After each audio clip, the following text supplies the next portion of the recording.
and we could think of electricity, modern biomass. Buildings, net zero energy plus buildings, and industry, we can make low carbon industry. I think we are sort of running out of time. I'm going to quickly. So what are the drivers for our future? First is the climate change. We've made a global move away from fossil. I'll show you some of that. Significant drop in prices, reduction in prices of shale oil, natural gas, public procurement, and of course IoTs.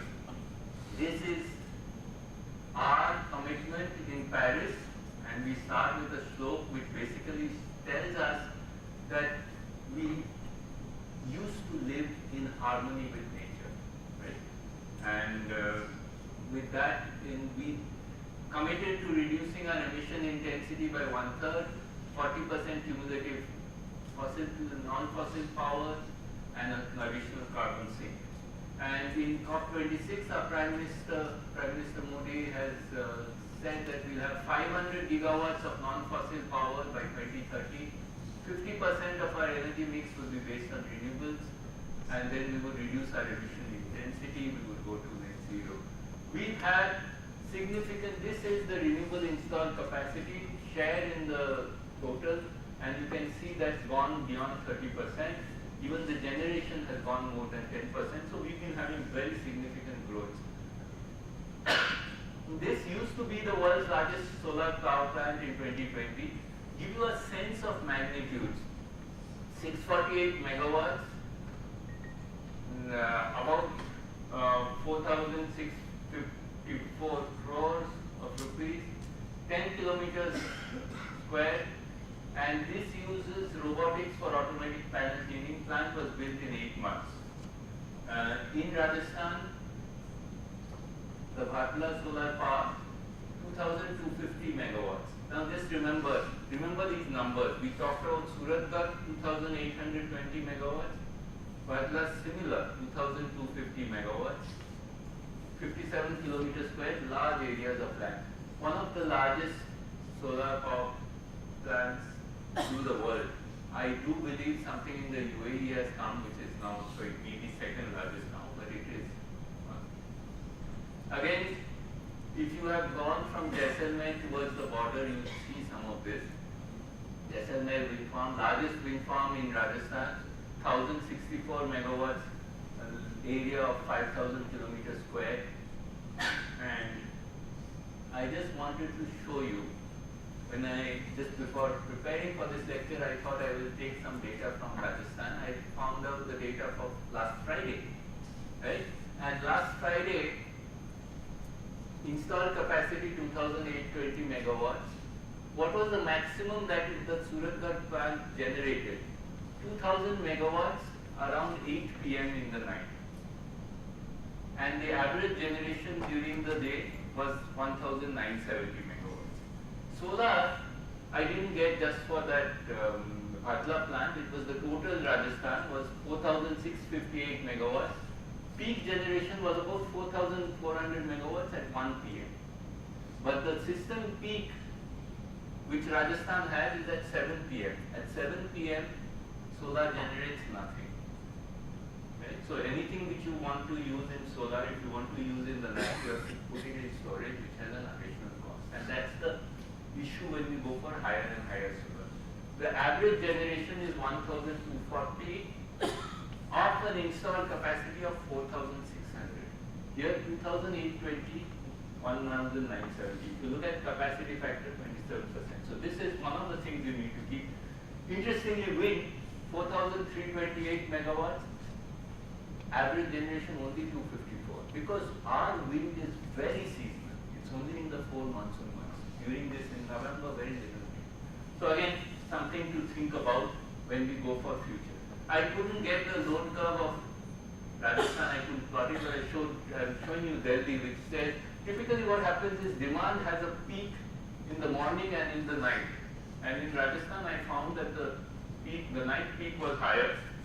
So essentially what happens is, if I talk about solar, you will have only during the day. It will start from 7 a.m., 6 a.m., 7 a.m. and stop at 5, 6.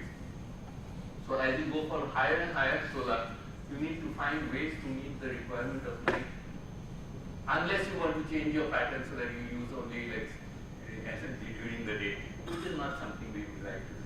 When we talk about sustainability, we need to look at cost, we need to look at emissions, we need to look at energy, we also need to look at land, water, materials, and also the socio-economic impact and equity. And I'm going to skip these because I've run out of time. This is a solar thermal power plant that we set up. This was our student team which built a house in Paris, a house which is self-sustaining based on PV. And this was some of the students actually making this, the designing it, controlling it, predictive control. This also is stick. So we also have this concept of net zero, and India has planned to go to 2070. This is our CO2 emissions. The idea is that by 2070 we want to go towards zero, and then we have different strategies in which we can go ahead and do this. So I'm going to skip some of this.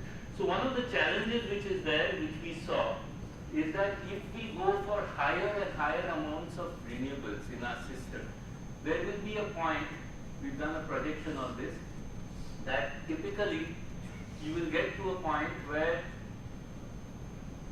beyond a certain amount of solar share, everything we generate during the day, you will need to store and use it in the night. Right? And that means that you will need to have much more storage in the grid. Currently, that is not the way in which the grid operates. And that's another challenge that we have. Another challenge that we have in the energy sector is that we are completely dependent, a lot dependent on energy imports, and the share of energy imports has been growing. And interestingly,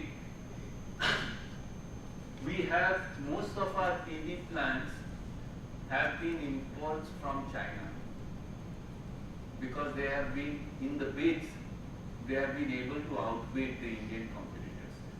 And this is something where the government has now recognized. We are trying to have these PLI schemes, but basically the point is we should not be replacing fossil fuel imports with module imports from China. There's also an impact of climate change on the output of these plants, and this is a paper which shows climate change impact on wind, and we've done in IIT Delhi, my colleagues have done something on air pollution. There are issues in terms of employment, and of course Rajasthan has very good renewable resources, so we may get more jobs in Rajasthan, but that may offset other jobs in Chhattisgarh and other places which are using coal, and we need to see and plan for this.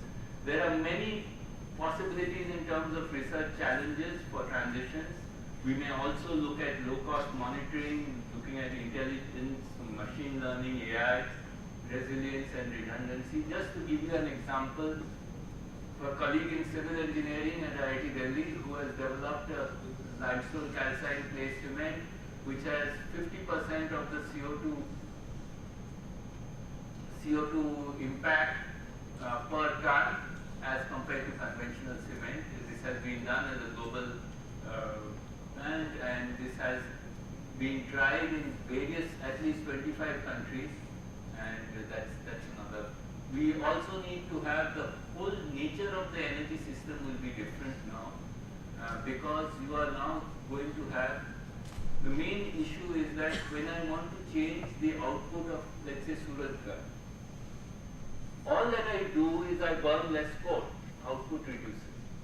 I burn a little bit more coal, output increases. When I have a solar plant, I can't do that. If the sun is not there, I can't do that. So I need to have different ways.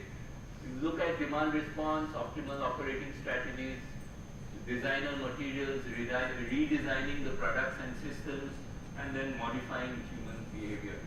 So in summary, low carbon, net zero futures are possible. Many options are there. The transition is not easy, many costs and impacts. We have to look at national priorities of development, equity, access, energy security, and we need to have strategic thinking to decide our policies vis-a-vis the world community. There are significant uncertainties, and there is a scope for research in technology, systems, policies, and innovation. So with this, I'd like to thank all of you for listening to me patiently, and if you have any questions, on the time.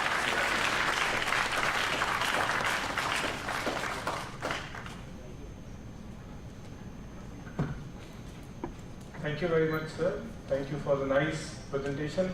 Very succinct, but at the same time very comprehensive. As time is a limiting factor now, maybe have one or two questions from the audience, or they can discuss with sir at the gathering outside. One question. Thank you, sir, for nice presentation. I am from biology, but your talk is really interesting. So I want your comment on this topic, because nowadays, maybe let's say 50 years or 100 years before, they have used coal. Now all the developed country uses all the coal resources. Now they are talking about renewable energy.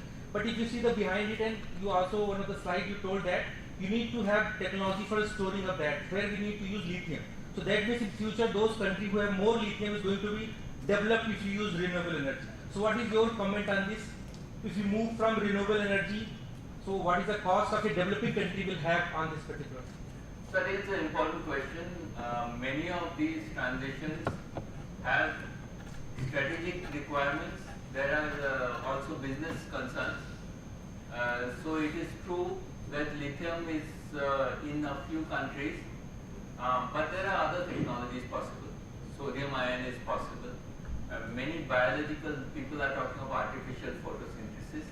So I think as a nation we need to see long term also our strategic interests. And it is true, as you saw, that India has relatively low contribution to the CO2 problem than other countries. And so there is also this thing of who's going to pay for the changes that we make. So this is, there are many possible different technologies which can emerge. Lithium ion is one of them, and sodium ion batteries, vanadium redox, many other types of storage, hydrogen is being talked about. So I think we have to develop technologies that are relevant and that are needed for us. So I agree with your point. Yes. Okay. I won't answer each one individually. We'll just hear 2 or 3 comments. I'll quickly answer them so that we can see. So thank you for your nice presentation, sir. Just a query regarding this one, that the sustainability you are just asking, representing this one. So what I just want to know your opinion in terms of the nature-based solutions, in terms of the sustainability aspect, particularly the Indian environment. Sure. Yeah. So, no, I have a brief question. So, I am curious about biomass. So, because waste management, solid waste, agro waste management has become one of the problems. Sure. And it has a lot of potential to provide renewable energy. So, can we have some expectations from this biomass energy, and how it will be? Sure. So, to answer both these questions, sustainability solutions, nature-based, are definitely possibly options, and we need to see how they scale. Coming back to biomass for modern biomass systems, and for instance, we have a technology where we've done biomass to compress biogas, and we are actually running vehicles on that. The problem in case of biomass is that locally, many places there is a biomass is used for fodder, for fuel. So the supply and demand you have to see. But I think biomass has much more of a as a solution in many local regions where we can innovate and do that. That is not happening because most of the businesses are focusing on solar and wind. And I think we are looking at even agricultural practices to see nature-based practices. This whole thing of biomass, nature-based, we have to look at sustainability through the entire life cycle. Even batteries, what happens to end of life? The panels, what happens to end of life? So we need to integrate sustainability into all our assessment. Even when you're looking at biological systems and you're giving some solution for, let's say you're looking at waste management with a biological solution, you have to look at the entire. So I think we have to look at things which are more sustainable, and nature often provides us the direction. Yeah, thank you very much, sir. I know there are several other questions, but I hate to say that we are running out of time, and due to the paucity of time, we have to stop the question answer session. Now I'd like to request Sir to please join seat at the audience and request Professor Mandal to come up to the dais and propose a formal vote of thanks. Over to you, sir.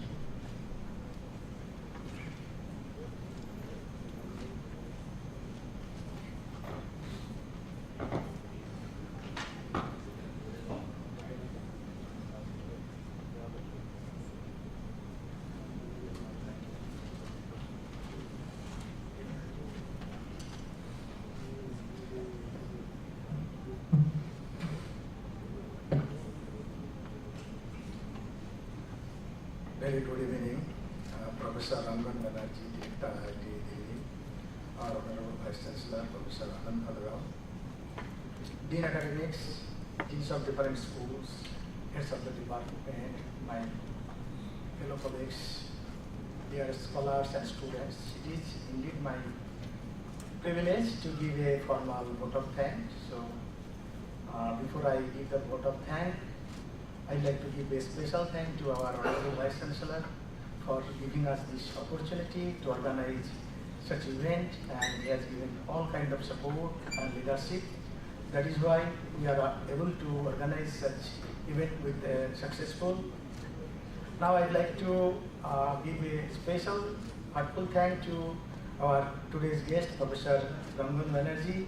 He has not only given the time, he was with me last, I think, 10-15 days in all the time in the WhatsApp. He was very, very interesting to give the lecture. When he came, he said me, please check the slide whether it is working or not. So I came to know that he is the director of IIT still.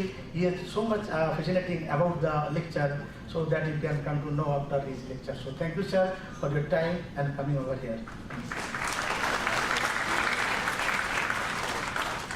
So I'd like to thank to our organizing committee member like Dr. Jana Sukla, Dr. Hemant Nayak, Manas Nag, Dr. Chinmay Malik.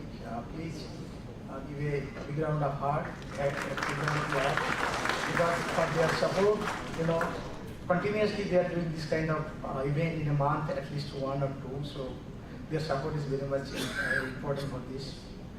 And also, for the, my special thanks to Dr. Janmajay Pandey, because when I do any request, Dr. Janmajay Pandey never say no. Now always he says, I am there. If I am in the campus, I will be there. So please give a big round of applause. And then thank to BC Office, Register Office, Dean Academic Office, Finance Office, State Office, PR Office, ICT Sales, Culture, Media, and many things for their support. And the few students who has directly supported for this, few scholars and supporting staff, especially Dekraj, he is very much busy and to organize this event. And in the last, I always say that the audience, please come all the time when we organize this thing, because your absence will not make this event successful. Your presence is always required. Please come and attend the program. Once again, thank you all of your kind cooperation, nice attention. Thank you.